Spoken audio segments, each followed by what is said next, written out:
जय श्री कृष्णा दोस्तों, स्वागत है हमारे चैनल क्विक नॉलेज में। आज के इस वीडियो में हम बात करेंगे विनायक चतुर्थी व्रत कथा की। श्री गणेश चतुर्थी व्रत की पौराणिक कथा के अनुसार एक बार भगवान शिव तथा माता पार्वती नर्मदा नदी के किनारे बैठे थे। वहां माता पार्वती ने भगवान शिव से समय व्यतीत करने के लिए चौपड़ खेलने को कहा। शिव चौपड़ खेलने के लिए तैयार हो गए, परंतु इस खेल में हार जीत का फैसला कौन करेगा, यह प्रश्न उनके समक्ष था। तो भगवान शिव ने कुछ तिनके एकत्रित कर उसका एक पुतला बनाकर उसकी प्राण प्रतिष्ठा कर दी और पुतले से कहा, बेटा हम चौपड़ खेलना चाहते हैं, परंतु हमारी हार जीत का फैसला करने वाला कोई नहीं है, इसलिए तुम बताना कि हम दोनों में से कौन हारा और कौन जीता। उसके बाद भगवान शिव और माता पार्वती का चौपड़ खेल शुरू हो गया। यह खेल 3 बार खेला गया और सहयोग से तीनों बार माता पार्वती ही जीत गईं। खेल समाप्त होने के बाद बालक से हार जीत का फैसला करने के लिए कहा गया, तो उस बालक ने महादेव को विजय बताया। यह सुनकर माता पार्वती क्रोधित हो गईं और क्रोध में उन्होंने बालक को लंगड़ा होने, कीचड़ में पड़े रहने का शाप दे दिया।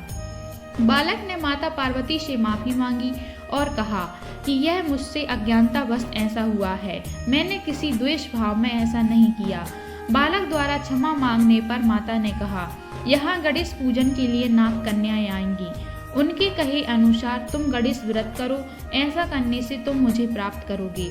यह कहकर माता पार्वती शिव के साथ कैलाश पर्वत पर चली गईं। 1 वर्ष के बाद उस स्थान पर नाग कन्याएं आईं। तब नाग कन्याओं से श्री गणेश की व्रत की विधि मालूम करने पर उस बालक ने 21 दिन लगातार गणेश जी का व्रत किया। उसकी श्रद्धा से गणेश जी प्रसन्न हुए। उन्होंने बालक को मनोवांछित फल मांगने के लिए कहा। उस बालक ने कहा, हे विनायक, मुझ में इतनी शक्ति दीजिए कि मैं अपने पैरों से चलकर अपने माता पिता के साथ कैलाश पर्वत पर पहुंच सकूं और वे यह देख प्रसन्न हों।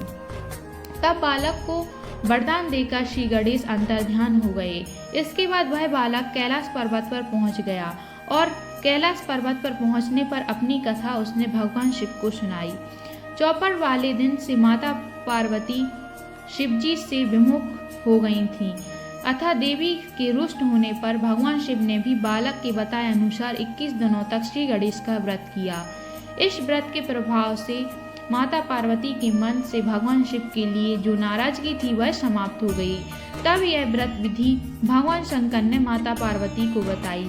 यह सुनकर माता पार्वती के मन में भी अपने पुत्र कार्तिकेय से मिलने की इच्छा जागृत हुई। तब माता पार्वती ने भी 21 दिन तक श्री गणेश का व्रत किया तथा दूर्वा फल और लड्डुओं से गणेश जी का पूजन अर्चन किया।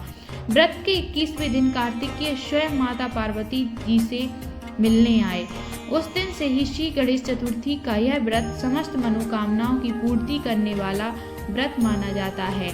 इस व्रत को करने से मनुष्य के सारे कष्ट दूर हो जाते हैं और मनुष्य को समस्त सुख सुविधाएं प्राप्त होती हैं। आशा करते हैं दोस्तों आपको हमारी जानकारी पसंद आई होगी। धन्यवाद।